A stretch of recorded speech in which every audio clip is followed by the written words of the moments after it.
Hi friends, welcome to Kavitha's kitchen. இன்னைக்கு நம்ம கிச்சன்ல தக்காளி பாசிப்பருப்பு சாம்பார் எப்படி செய்யறதுன்னு பார்க்கலாம் வாங்க. ஒரு கப் அளவுக்கு நான் பாசிப்பருப்பு எடுத்திருக்கேன். இதை நல்லா நம்ம வாஷ் பண்ணிட்டு குக்கர்ல போட்டு எடுத்துக்கலாம். ஃப்ரெண்ட்ஸ், குக்கர்ல பாசிப்பருப்பை கழுவிட்டு நான் சேர்த்துட்டேன். இதில் 1/4 டீஸ்பூன் அளவுக்கு மஞ்சள் தூள் சேர்த்துக்கலாம். அதுக்கப்புறமா சின்ன வெங்காயத்தை இது கூட சேர்த்துக்கலாம். சின்ன வெங்காயம் ஒரு கைப்பிடி அளவுக்கு எடுத்துக்கோங்க. ஒரு 5 தக்காளி, நல்ல பழுத்த தக்காளியை இந்த மாதிரி கட் பண்ணிட்டு சேர்த்துக்கலாம்.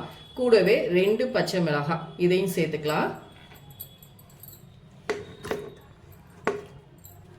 அதுக்கப்புறமா இது கூடவே நம்ம பெருங்காயத்தூள் ஒரு 1/4 டீஸ்பூன் அளவுக்கு சேர்த்துட்டு தண்ணி ஊற்றிட்டு ஒரு 4லேருந்து 5 விசில் நல்லா வேக வச்சு எடுத்துக்கோங்க.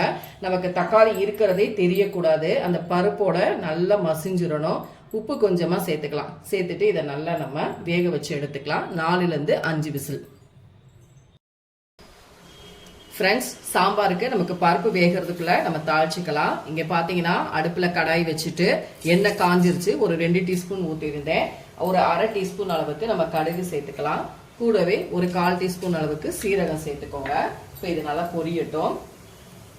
இது கூட 2 மிளகாய் வத்தை ஒடிச்சு வச்சிருக்கேன், சேர்த்துக்கிறேன். அதுக்கப்புறமா ஒரு கொத்து கருவேப்பிலை சேர்த்துக்கலாம். ஃப்ரெண்ட்ஸ், இது கூடவே இன்னும் ஒரு 1/4 டீஸ்பூன் அளவுக்கு நம்ம பெருங்காயத்தூள் சேர்த்துக்கலாம். அதுக்கப்புறமா ஒரு 1/2 டீஸ்பூன் அளவுக்கு மட்டும் நம்ம சாம்பார் தூள் சேர்த்துக்கலாம்.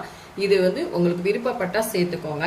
ஆனா நம்ம தக்காளி சேர்த்துட்டு நல்லா கொஞ்சம் ஸ்பைசியா சாம்பார் வைக்கணும் அப்படிங்கிறதுனால நான் ஒரு 1/4 டீஸ்பூன்ல இருந்து 1/2 டீஸ்பூன் மட்டும் நீங்க சாம்பார் தூள் சேர்த்துக்கோங்க. இப்ப நம்ம நல்லா வேக வச்ச அந்த தக்காளி பாசி பருப்பை இது கூட சேர்த்துடலாம். இப்போ இதுல கொஞ்சமா நம்ம தண்ணி அலசிட்டு ஊத்திக்கலாம். இந்த ஸ்டேஜில் கொஞ்சம் உப்பு சேர்த்துக்கலாம். உப்பு இல்லைன்னா நீங்கள் செக் பண்ணிட்டு சேர்த்துக்கோங்க. அவ்வளோதான். இது கொஞ்சம் நல்லா கொதிச்சு வரட்டும். ஏன்னா நம்ம சாம்பார் பொடி கொஞ்சம் சேர்த்துருக்கோம் இல்லைங்களா, அதனால கொஞ்சம் ஸ்பைசியாக இருக்கும். ஏன்னா இது இட்லி தோசைக்கெலாம் நல்லா சூப்பராக இருக்கும். சட்டுன்னு செஞ்சிடலாம், ரொம்ப டைம் எடுக்காது.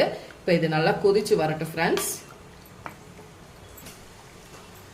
நமக்கு சாம்பார் சூப்பராக ரெடி ஆயிடுச்சு. டக்குன்னு ஒரு டிஃபன் சாம்பார், தக்காளி பாசிப்பருப்பு சாம்பார் ரெடி பண்ணிட்டோம். இப்போ நான் ஸ்டவ் ஆஃப் பண்ணிக்கிறேன். இதில் நம்ம பொடியாக நறுக்கி வச்ச கொத்தமல்லி இலையை சேர்த்துக்கலாம். அவ்வளோதான், அருமையான டிஃபன் சாம்பார், தக்காளி பாசிப்பருப்பு சாம்பார் சூப்பராக ரெடி ஆயிடுச்சு. ஸ்டவ் ஆஃப் பண்ணிடலாம்.